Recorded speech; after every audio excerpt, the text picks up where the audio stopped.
Assalamu alaikum warahmatullahi wabarakatuh. Inshallah, I thought I'd log in a minute early just to make sure that we don't have technical debacle like we've had in the past, inshallah.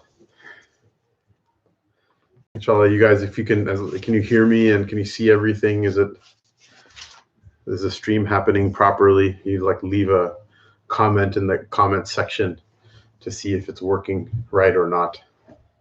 Inshallah.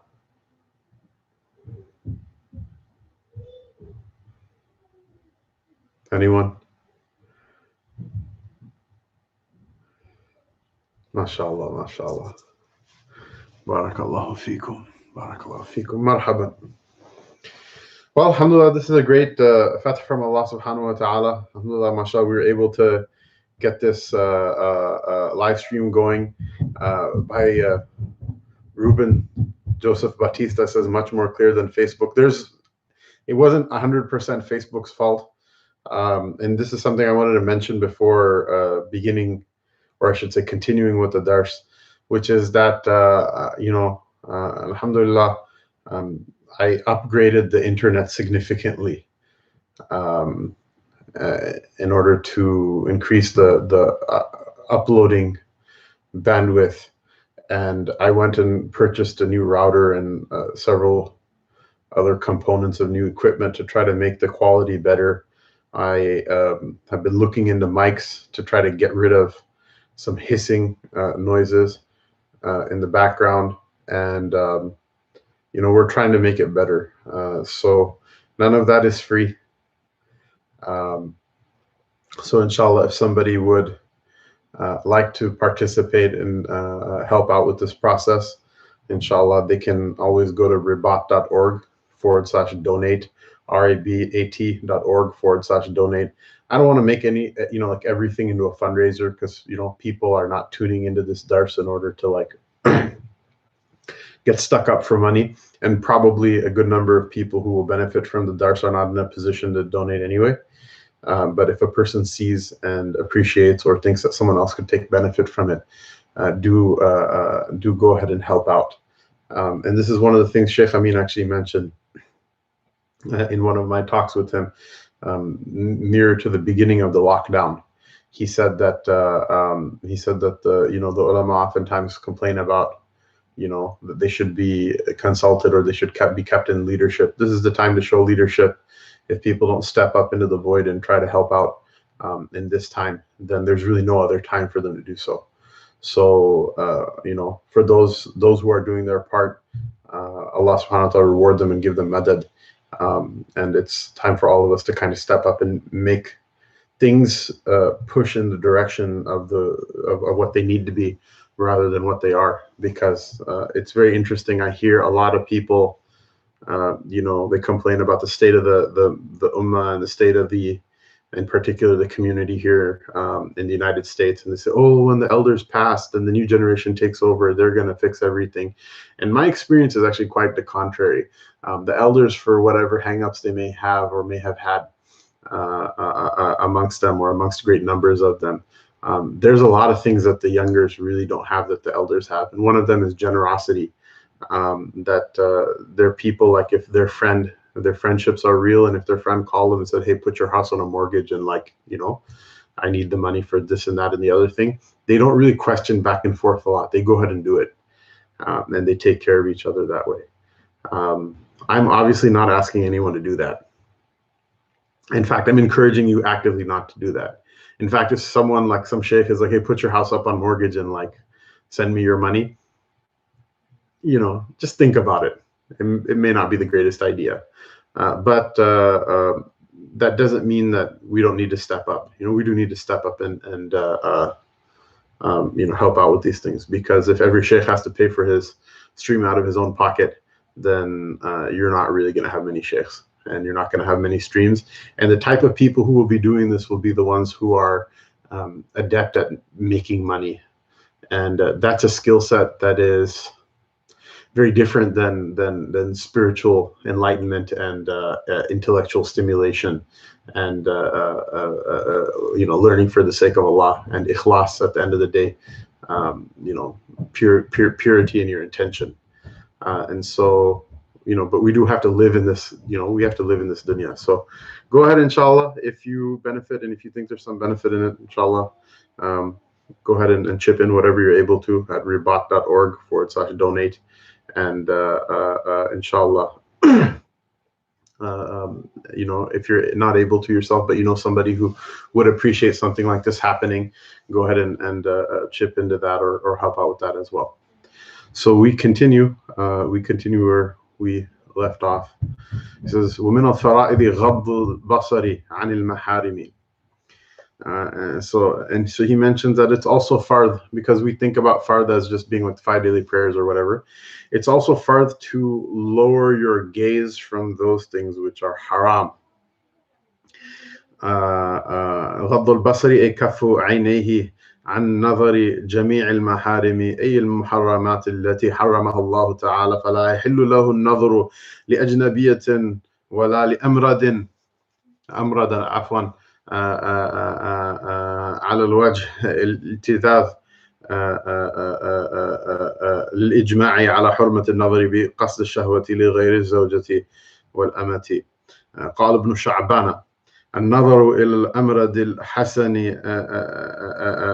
السورة على وجه التلذذ كالنظر إلى الشابة، وأما النظر إليه بلا قصد التلذذ أو الخلوة به فلا حرمة مع علم السلامة على مقتضى مذهبنا، ولكن السلامة في ترك ذلك، ولا سيما لأصحاب الفضل المتأكد في حقهم المباعدة من مظان التهم، ولا يختص وجوب غض البصر عن المحرمات من النساء، بل يتناول غضه عن النظر للغير على وجه الاحتقار أو على وجه تتبع عورات المسلمين من كل ما يكره مالكه النظر الغير إليه من كتاب أو غيره، لخبر من نظر في كتاب غيره بغير إذنه فكأنما نظر في فرج أمه، أعوذ بالله. والحديث رواه أبو داود ولكن بلفظ من نظر في كتاب أخيه بغير إذنه فإنما ينظر في النار، أو قال إنه ضعيف كما قاله السخاوي، وقال التاج السبكي إنه دل على محظور ولم يوجد غيره، فالأظهر وجوب الانكفاف يعني احتياطا. وفي كلام الإمام ما يؤيده. قال شيخ الإسلام في شرح ألفية العراقي: قولنا على كل مكلف لأن الصبي لا يخاطب. Anyway, so this is an interesting discussion, and this is a discussion which is oftentimes overlooked in its entirety, and even when it's discussed in a very like pigeonholed fashion, which is that it is fard, just like it's fard to pray 5 times a day, just like it's fard to fast in Ramadan, etc. It's fard for everybody to avert their gaze or to lower their gaze from everything that's haram. And so Nafrawi, in his commentary, he mentions that this includes all haram things. And the first thing that he mentions is it's not permissible to look at a woman who is neither your marriageable relative nor your wife. Now, that's the beginning of the discussion. I guess if we were having this class like in Berkeley or something like that, people would say, "Oh, look, it's the patriarchy, and it's like assuming a male, bias and blah blah blah." Yeah, I guess maybe Nafrawi is a male, and so is Ibn Abi Zayd. So yeah, they'd probably write from a male perspective, but you know, if you read further, he will mention that that just like it's haram for a person to look at a woman who is not of marriageable kin, he also mentions that it's also haram to look at a beardless boy. And definitely there, you know, this mas'ala comes in most fiqh books after a certain length in a certain era, and you know, it's statistically improbable that all of these books were written by homosexuals or pederasts. So that's one issue. And the second issue is also that women also look at women as well.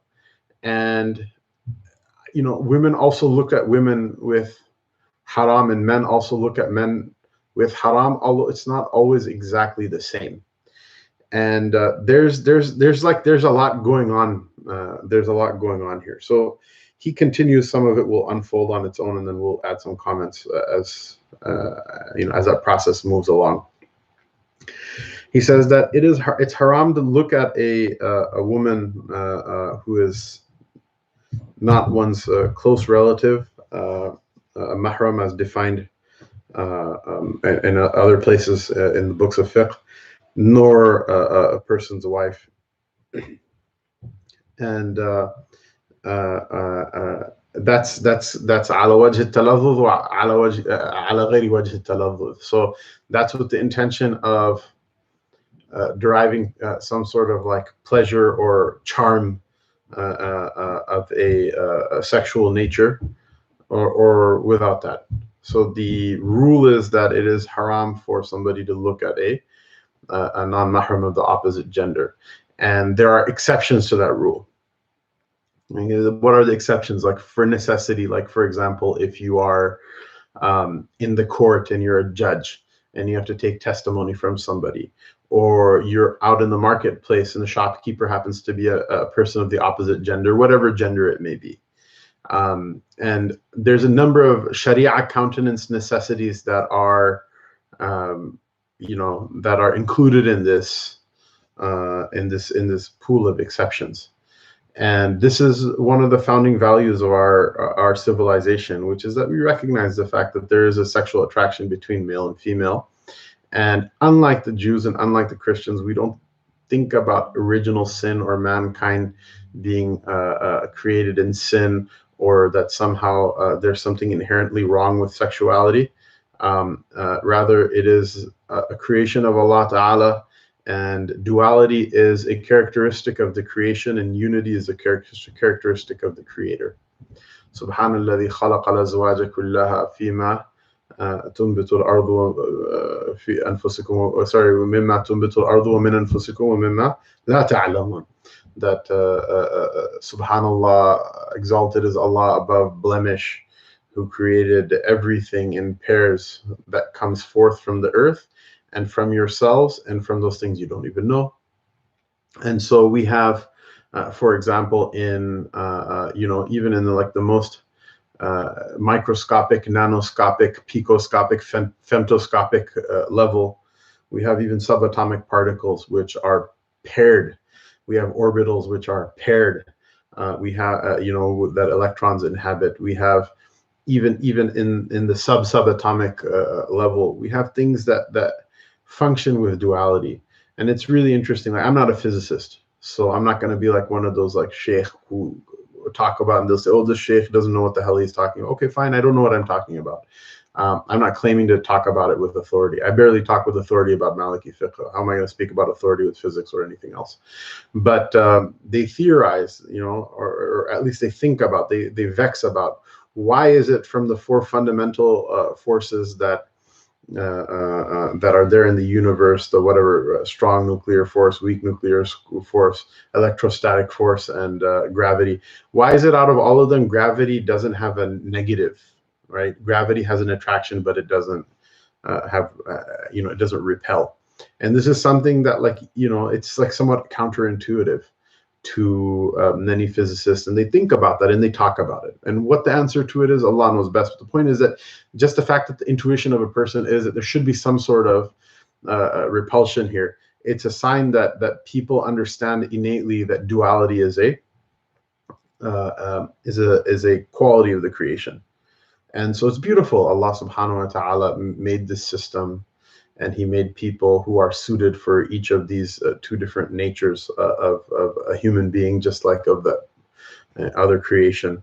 And it's beautiful that he, you know, like you think about the system of how through this, you know, cycle of life and death and mating and the independent assortment of genes and natural selection, that life is able to like strive and thrive in a planet that's constantly changing. And it's, you know, it's able to like get through insurmountable or otherwise seemingly insurmountable challenges. And so as Muslims, we embrace that, and we, I guess, live through it in the best of ways, rather than just discounting it as evil and it's from the dunya and, oh, it's so horrible, and just run like, you know, like the plague from it. Because this is one of the things that the Nasara do. They you know, they consider celibacy to be a virtue, and they consider sexual intercourse in all cases to be something that's evil, and something that takes you away from God. And why would you be surprised that they do that? The Catholic Church is in many ways more the successor of the ancient pagan Roman religion than it is of the teachings of Sayyidina Isa alayhi salam, although that's not totally true. But I think in a great, you know, in great amount, it is true. And that's why, for example, Gandhi also, like, you know, had this obsession with like abstinence from sexual pleasure and resisting sexual pleasure. Why do you want to resist it? It's something that is, it not only feels good, but it's also vital for the survival of the human race. And so Islam just manages it in a way that's like not, you know, that's not harmful. Rather than having people who are like, oh, look, I'm Superman, you know, like I'm not attracted to women, or I'm not attracted to men, or I'm not going to get married, or I'm not going to any of these things because I love God and that's all I love, and that's it. And then thereafter, like, you know, spend hundreds of thousands of dollars on like lawyers and dealing with like priest scandals and cover-ups and all that other stuff. And I'm not saying that to like just like mock Catholics or whatever. And we have pederasts and abusers in every community, including the Muslim community, and it's a problem, but it's not a systemic problem. Whereas trying to cover it up makes it into what? It makes it into a systemic problem. And so we're not going to say that men and women are exactly the same. There's a type of equality that they have in the eyes of the law, and a type of spiritual equality that all human beings have, share with one another, regardless of gender, race, etc. And you know, we acknowledge those things. But like, you know, a man is a man and a woman is a woman, and there's a certain type of proper interaction between them that's beneficial, and there's a certain type of interaction that's not beneficial. Saying this much makes me a demon of the patriarchy, according to many people who are, I guess, the murids of the tariqah of modernism and postmodernism. So be it. You know, so be it. We're people who cherish the idea that we know who our fathers and who our mothers are, and we are people who cherish the idea of growing up in a household with a father and a mother as much as we're able to. We cherish the idea of at least making good faith effort to make marriages work. We cherish these ideas, and we see that there's benefit in them for society. And a lot of modernity, a lot of its pressures are exerted on replacing the family as a central, or as a center of authority, and replacing it with the state. And it makes everything so difficult.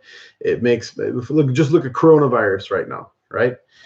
If you could deal with family units as integrated units, right? Not just nuclear family, extended family. People live with their extended families, right?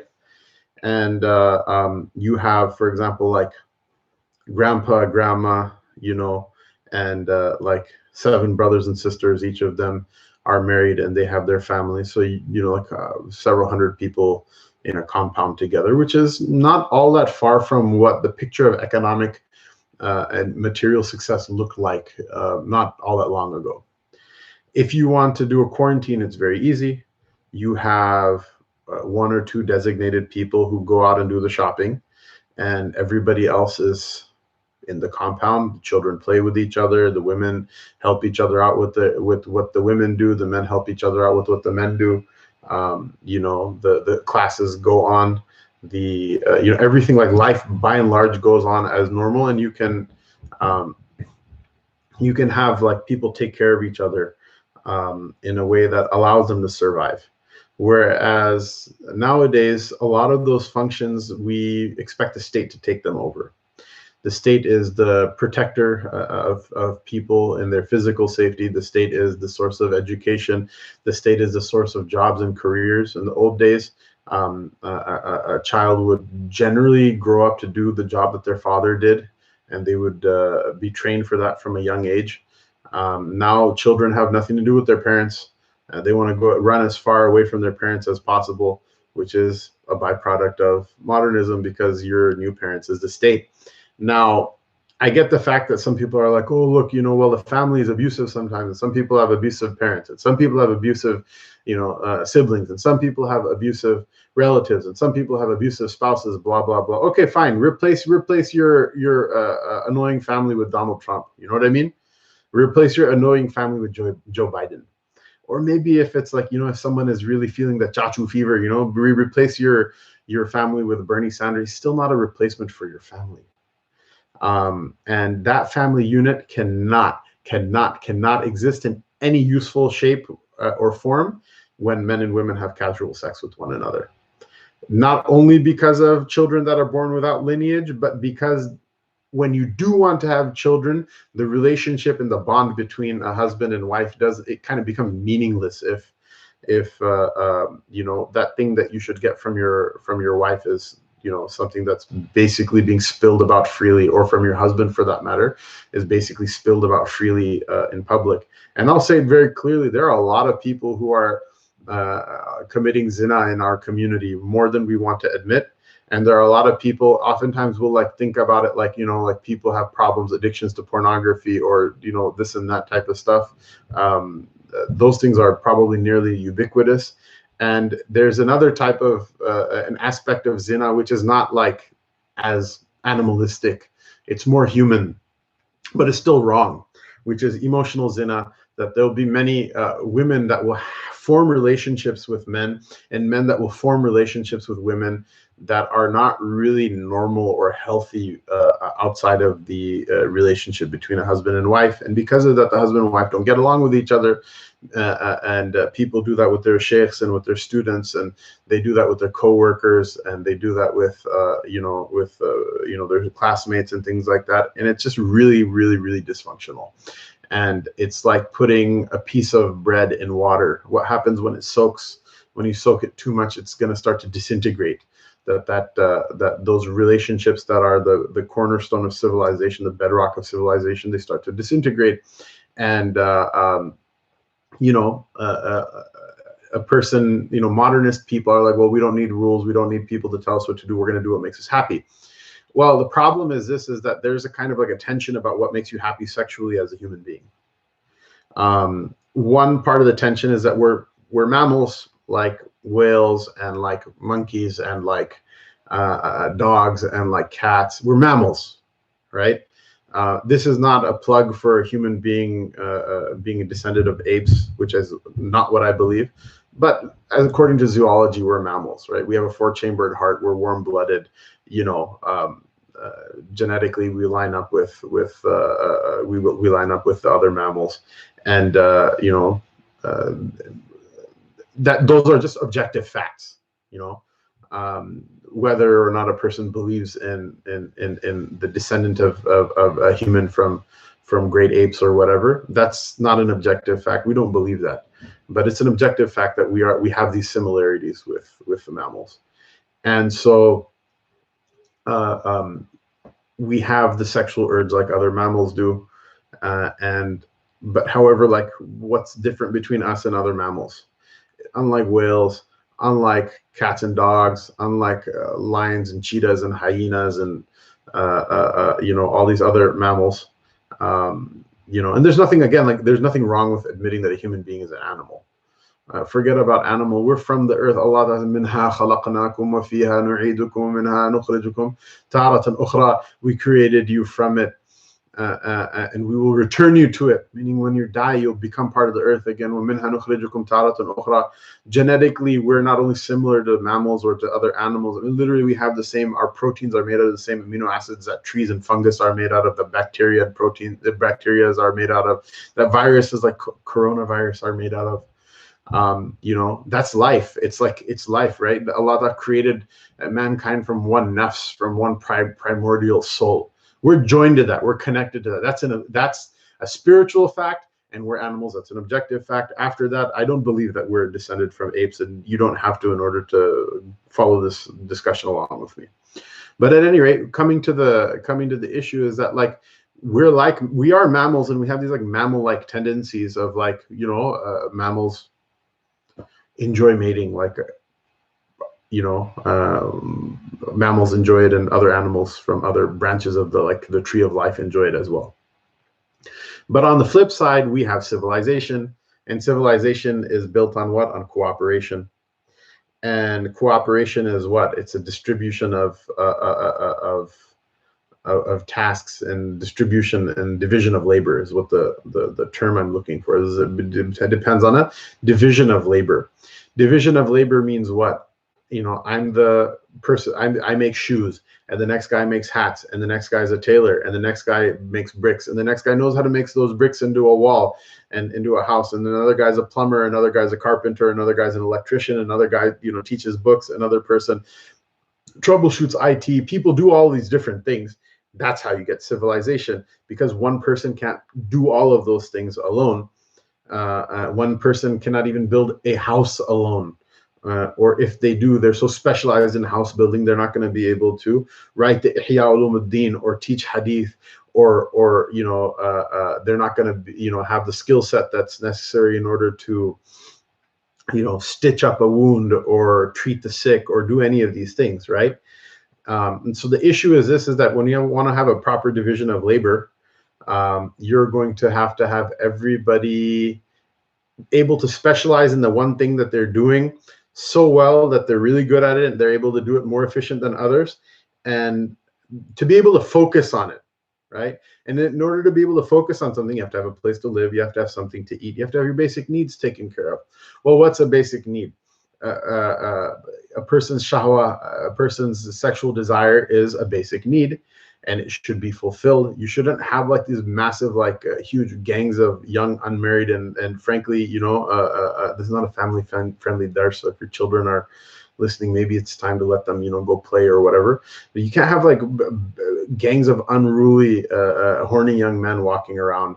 They're just gonna cause trouble. They just cause trouble. They cause trouble wherever they are. They cause trouble. This is the same issue that you have in India. Why is it that you have this kind of like real super nationalist, or China for that matter, hyper nationalistic ideologies that make very little sense, like logically, rationally? And they have these young men that are basically just headstrong and crazy, that are willing to do all these irrational things for the service of that ideology. You just have all these young men, and they have no place in life. Unfortunately, many parts of the Muslim world, unfortunately, are like that as well. Tell me, you know, I'm not being, you know, someone may say, oh, he's being racist against Arabs. I'm not being racist against Arabs, okay? I'm an Arab myself, mashallah, both in descent. Someone might say, oh, you're Pakistani, you read Punjabi poetry in your dars of the Shama'il. Our nasab is that of Arabs, and mashallah, even though me and Abu don't really speak the Arabic real well, but mashallah, we learned a little bit of, like, you know, fa'ala yaf'alu along the way. Alhamdulillah, mashallah, we're Arabs as well. And it's not a racist thing. Why is it and it's not even an Arab issue, it's mashariqa, it's the Arabs of the East, you know, like places like Sham, Palestine, Jordan, Lebanon, Egypt. Why is it that it costs so much money to get married? Do you think that's a really good thing for society? Absolutely not. You have all of these people, they cannot afford to get married until they're the age of 40. Some of them can't afford to get married at all, ever. And you know, so you know, like it's a darsa about Maliki Fiqh, and we're getting questions about the malhama, mashallah, which I think is a very good indication. The fact that people are thinking about that right now. Well, you know, there's a great deal of people who are worried about feeding their families and keeping the lights on. You know, the thing is that then, you know, when you have a bunch of people who don't have families and they're not thinking about it, what is their mind frame? Their mind frame is malhama.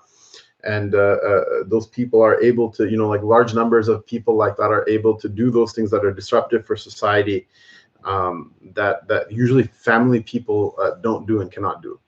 It's not good for society. It's good for society for people to be married and to be stable in their homes and to be satisfied with what they have. And that's why the Messenger of Allah sallallahu alaihi wasallam is like very sagacious advice.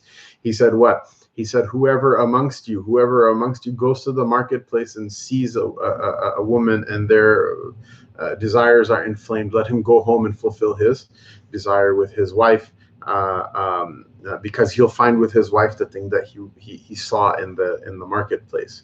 So the point is what? Is that if that person is not able to eat, are they going to be able to perform their task in the division of labor properly? No, they'll be hungry. They'll be out looking for food. They'll be stealing food in order to survive. The person who saves themselves, nobody can blame them afterward for saving themselves, right? If that person doesn't have a place to live, are they going to be a good doctor? No, because they're going to be cold. They're not going to be rested. They're going to have 100 problems because they have no place to live. Just like that, if a person is unable to fulfill their sexual desires properly, they're going to be disturbed and perturbed. They're not going to be able to function properly.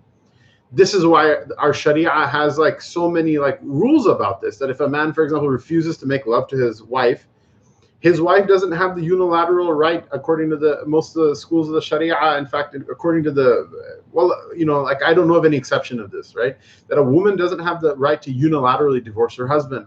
However, if a husband withholds sexual fulfillment from his wife without any excuse for more than a certain period of time, she has a right to go to the judge and have her marriage annulled.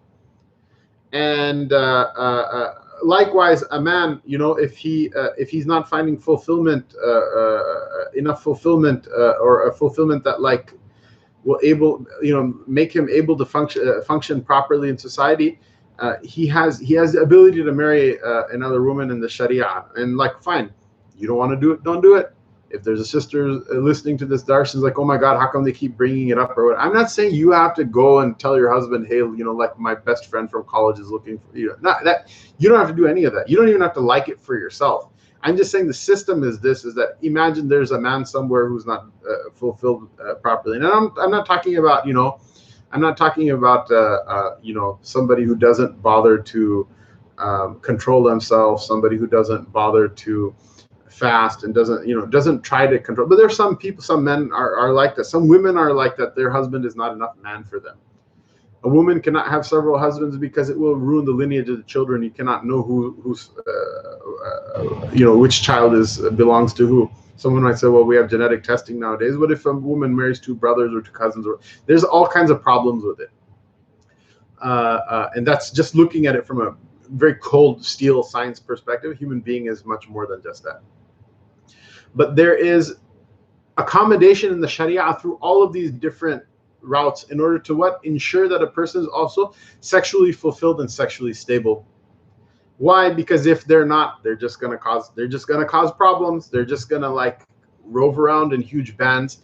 They're gonna be up to no good, and they're going to then start to destabilize society. They're going to be looking at the wives of other people. They're going to be looking at other women's husbands. They're going to be doing things like, it's very strange. It's very bizarre. Like there are many respected individuals in Western society, like from the church, that for this reason that I'm mentioning right now, they praised the institution of prostitution. Why? Because they said if it wasn't for prostitutes, men would go and mess with the abuse or confuse or lure or trick or charm or whatever the wives of other men who otherwise would be part of stable family units and stable parts of society. Their idea is that these women who are prostitutes are women of low moral repute, so they may as well get their abuse out, take their abuse out on them, so that the other women are no longer getting flirted with by every guy who walks by, etc., etc. Which I find is like a complete moral failure. Why? Because it doesn't take into account the fact that those women are themselves the product of abuse most of the time, and definitely the receivers of abuse, and it encourages immoral behavior on behalf of men and sweeps it under the table and makes it somehow acceptable from society, and it doesn't solve so many problems. In the deen, we have other accommodations that Westerners balk at. So, for example, just the first marriage itself, Westerners have a problem with it, and the idea that a man should enjoy having relations with his wife, Westerners balk at it. In fact, one of their objections against Islam is, what, you people are perverts because you have sex in Jannah, it's like, look, if it was so bad, then your mother wouldn't have enjoyed it. You know what I mean? Your mother wouldn't have done it. So just speak with a little bit of respect, and don't try to act like لا تزكوا أنفسكم هو أعلم بمن اتقى. Don't try to pretend like you're like this pure angel made out of light. Allah Ta'ala knows who fears him and who doesn't fear him. Otherwise, this is something that all of us have to deal with. So the point is this: for this reason, free mixing is haram between non-mahram men and women, and for this reason, looking is haram. For this reason, even pornography is haram. Now, there is a legal difference between looking at the mahram of a non-mahram woman, like directly, and looking at a digital image. Okay, we make qiyas between one and the other, and so necessarily the original thing that the nas is there for its hurma, the text is there for its prohibition. By rational necessity, it will be more haram than the thing that analogy is made with it. Although the thing that analogy is made with it is haram as well. And it's not just the fact. See, someone might say like, well, I'm just looking at a screen right now. I'm not actually looking at a naked body. The problem is yes, you are just looking at a screen right now, but neurologically, you're processing it as another human body. Spiritually, you're processing it as disobedience. And your spirit is becoming accustomed to disobedience. It's being taken away from the mode of obedience, and it's moving toward the mode of disobedience. As a living being, you're starting to move toward the model of the other animals in terms of how the male and female interact with each other, versus the human model, which is a civilizational model. It's a model that civilization needs in order to function. It's the model that is based on division of labor, and it's in the model based on civilization being predicated on having a stable and happy and thriving family. And so you undermine that. You undermine that when you break any of these norms. And I get the fact that, there are some women who will be like, well, when men and women can't freely interact with one another, then that's no fair to me. Or I get the fact that there are many men who are like, well, when men and women can't interact freely, that's no fair to me. I get that. I get the fact that there are people who want to interact with the people of the opposite gender. Many of them do for reasons of sexual desire. Many of them claim that they don't for reasons of sexual desire, and it's disingenuous. And many of them claim that they don't for sexual desire, for reasons other than sexual desire. And they've fooled themselves, but that's what it is. And some of them, even, it's not for reasons of sexual desire. Some of them, it really is for legitimate reasons morally, whether it be the desire to treat people with equality or with a type of respect that they think in their mind is necessary for equality, or whether it's for some other, Sharia countenance to benefit, if it was looked at without reference to the issues that we just talked about right now. That, for example, like, what if there's a woman who knows a lot about a particular art or a particular science, and I want to benefit from her? The Sharia doesn't stop you from benefiting from her, but there's definitely an impediment as a man from benefiting from her, and there's an impediment as a woman from benefiting from the knowledge of a man. So I recognize that that's also the case. I think it's the case for a diminishingly small number of people, but it is the case for certain people. There are certain women of scholarship that I would love to be able to freely sit with, but I'm not able to. There are, there are probably sisters who there are mashayikh that they would love to freely be able to sit with and take from, like the men are able to, but they're not able to.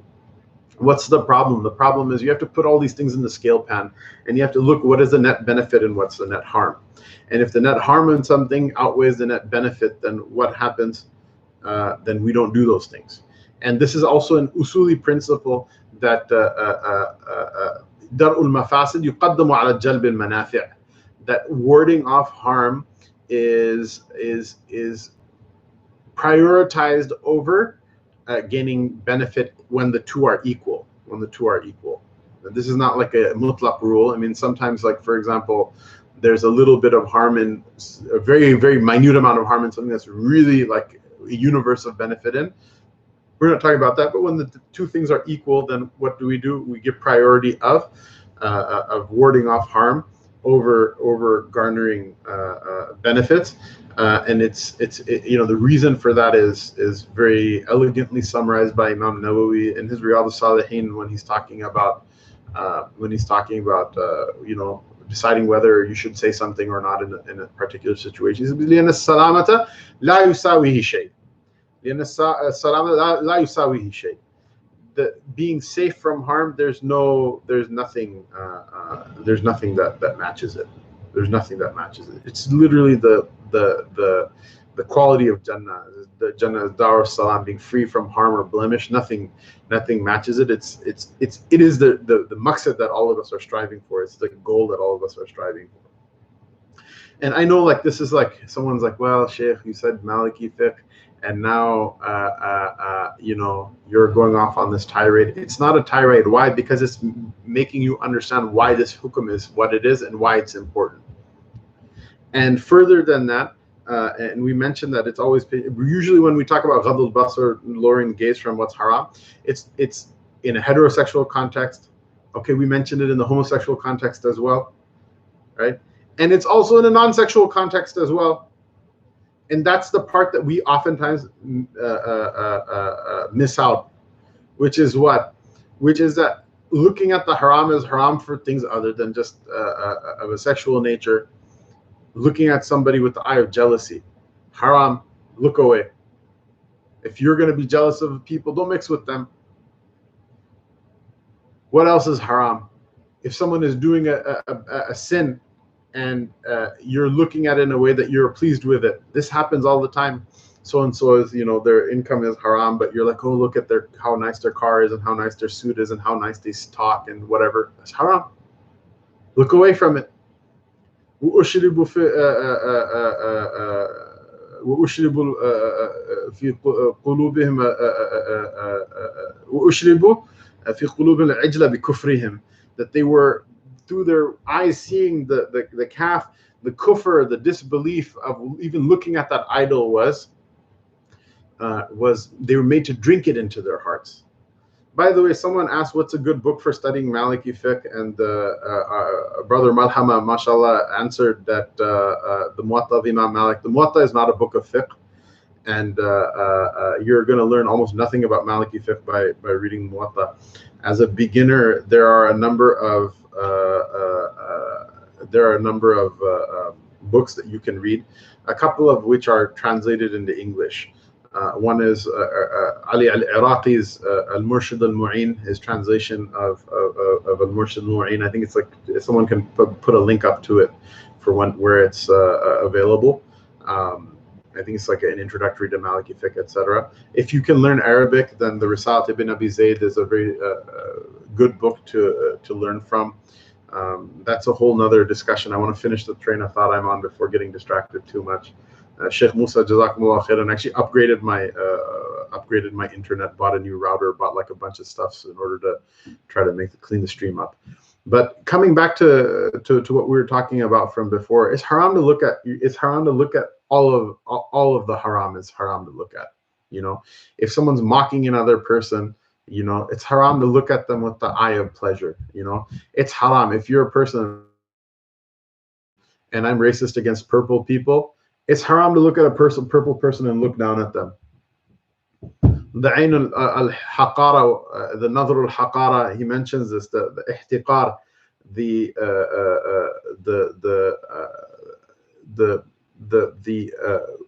looking at somebody as if they're detestable. This is haram. And the only thing that you can look at as detestable is that thing that Allah and His Rasul sallallahu alaihi wasallam said is detestable. So if you don't like people from a particular country, that's your problem. Allah subhanahu wa ta'ala didn't make being from a particular country a reason that you can detest people. Even sins themselves, we look with the eye of detest at the sin and pray for the person to stop and for the person to make tawbah. And this is the mistaq of the hadith of the Nabi sallallahu alaihi wasallam narrated in Tirmidhi, that let not a person look down on his brother for a sin that he commits.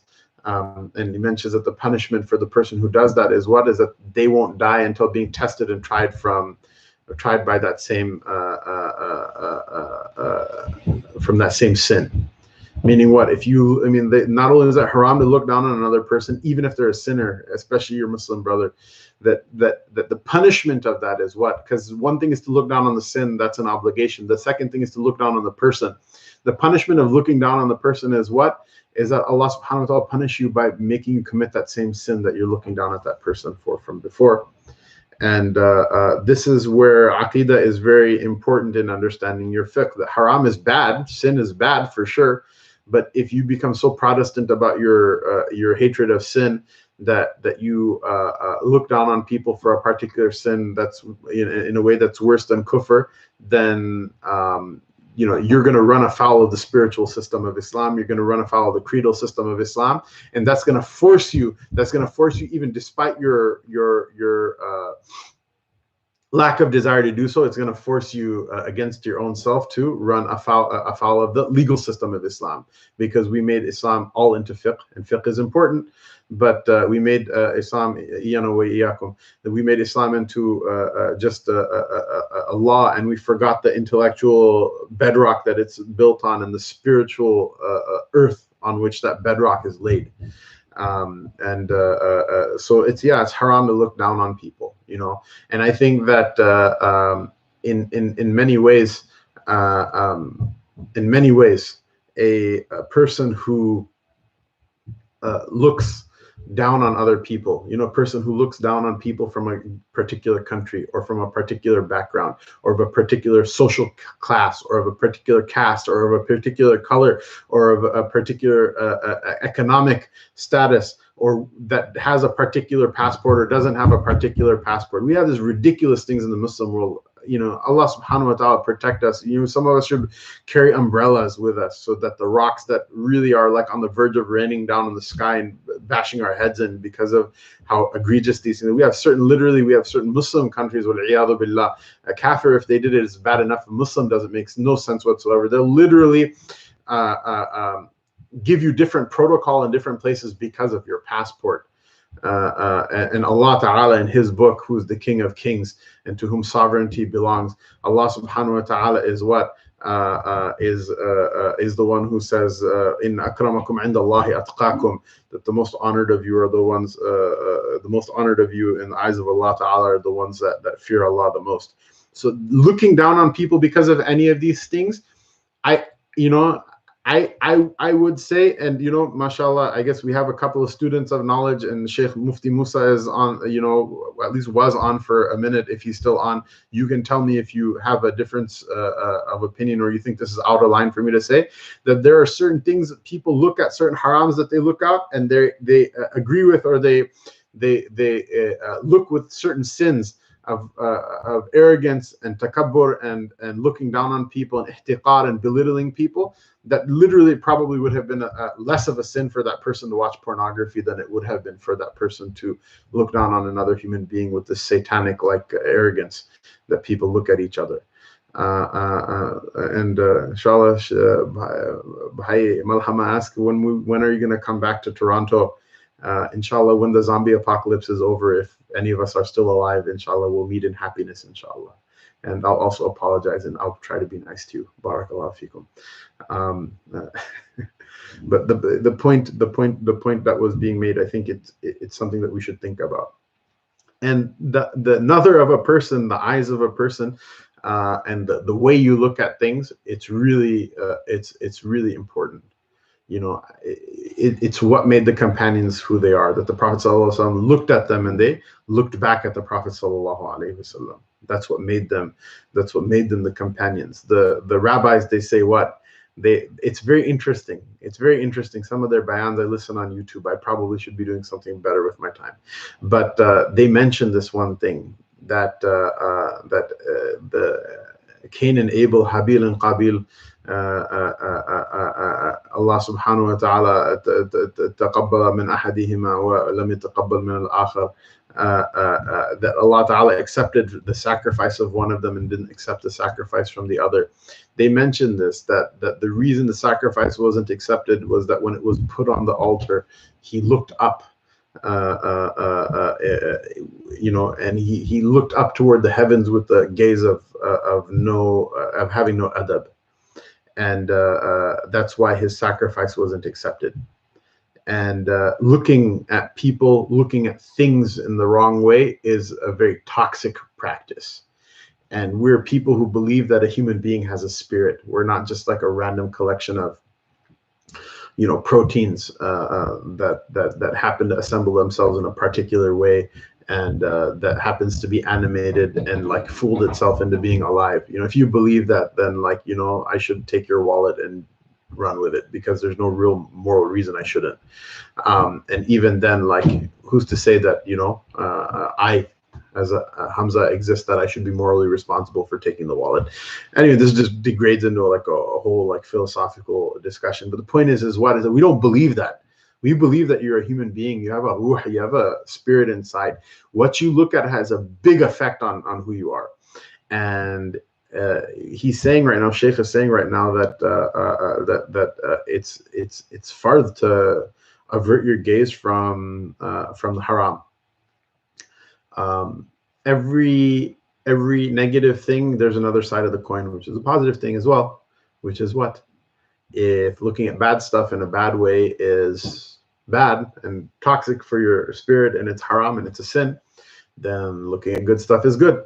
So go ahead, you know, grab the books of ilm, look at them, read them, you know, in whatever language you're able to. Look at the mushaf and read it. Look at the letters of it, you know. Go look at the masjid. Right now, most masajids are locked. Wal-iyadhu billah, Allah ta'ala protect us. Allah ta'ala open our masajid up for us again one day soon. Look at it from the outside if you can't go and look at it from the inside. You know, go home. If you're married, go look at your wife. If you're, you know, go look at your husband. You know, look at your children. Look at your parents. Say, these are my mama and baba. Allah Ta'ala commanded me to respect them, so I look at them with the eye of respect right now. You know, some people, you can't win with your relatives. You can't win with your parents. You can't win with your husband. You can't win with your wife. You know, so just look at it. You don't have to say anything. If you say anything, they'll probably yell at you, right? If you're in that situation. Just look at them, you know, look at the good, look at something that's permissible. You know, if you like eating a hamburger and there's a halal burger in front of you, just look at just look at that thing and say, this Allah allowed me to look at it, and alhamdulillah. And there's great spiritual benefit in those things. And what's even higher than looking at a burger or whatever, right? Go find the Ahlullah, go find the ulama, go find the awliya, go find the atqiya, the people who fear Allah subhanahu wa ta'ala, the people who are practicing what they preach, the people who Allah ta'ala chose their hearts to be the receptacle of this knowledge. Go look at those people. go look at those people and think about it, that, Ya Allah, all those things I wasted, astaghfirullah, I wasted my eyes on looking at from the haram, whether it's sexual or whether it's arrogance or whether it's belittling, those things Allah made haram, and so I looked at something that I shouldn't have looked at, or I looked at someone committing a sin and thought it was funny and laughed at it or whatever. Say, now, Ya Allah, this is my tawbah for that I'm looking at the people, right? بل هي آيات بل هو آيات بينات في صدور الذين أوتوا العلم. That I'm looking now at your manifest signs that are housed and carried, and that the custody of which is inside the hearts of the people who are given knowledge. And look at it and benefit and go up in rank. Not everything is haram, not everything is sin, not everything is going to send you to hell and destroy you. وليس في النظرة الأولى بغير التعمد حرج. Anyway, so those masail, inshallah, I think we took up our time talking about this. We'll talk about them later. Mufti Musa, he says, making tawbah from an individual instance of ihtiqar, of looking down on somebody, and its lasting influences seems to be much harder than making tawbah from an individual instance of looking at the haram. Both come from deep-rooted problems, and it can be very difficult to compare them. Someone asked about how to weigh things. Al-Izz ibn Abdus Salam, Sultan al-Ulama, rahimahullah ta'ala, wa qaddasallahu sirrahu, he said that he gives many things to consider, like wrongs that affect the individual being worse than wrongs that affect another person too. Expressing ihtiqar, or looking down on somebody, hurts the person who expresses it, the person who it is about, and the person who hears it.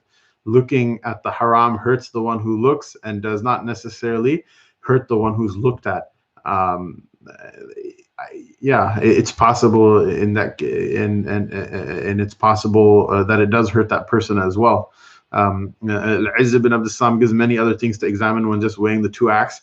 That was just one aspect to look at. So yes, it's definitely a more it's a more complicated issue. It's not a straightforward issue. At the risk of becoming Masood Wahidi's next meme, I might say that there's more nuance to the issue, but there's a lot to look at. I mean, what I was saying was it was based on, I remember reading Hafiz ibn Hajar. I visited one of my Asatiza's classmates, and so he grabbed out a small book by Hafiz ibn Hajar called Al-Isti'dad li Yawm al-Ma'ad, or something like that. Preparation for the day that you return to Allah Ta'ala. And he mentioned something very simple, just that I was urging the people to consider. Mufti Saab, your kalam is based on what? On the Al-Qawaid al-Kubra of Shaykh Izz ibn Abdus Salam, or is it from somewhere else as well? But at any rate, so reading that for Al-Isti'dad li Yawm al-Ma'ad, he mentions this. He says that if you commit a sin, he said one of the Aslaf said it. I think it was Sufyan al-Thawri, but it may have been someone else. Mashallah, based on the Qawaid al-Kubra and Sughra.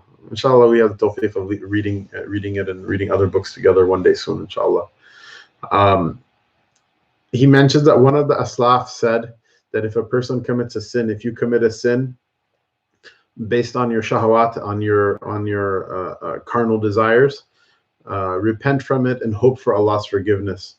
And if you commit a sin based on arrogance, repent from it and fear Allah will never forgive you.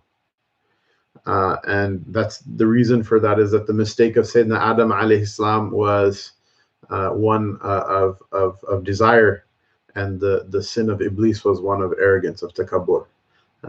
And definitely there's more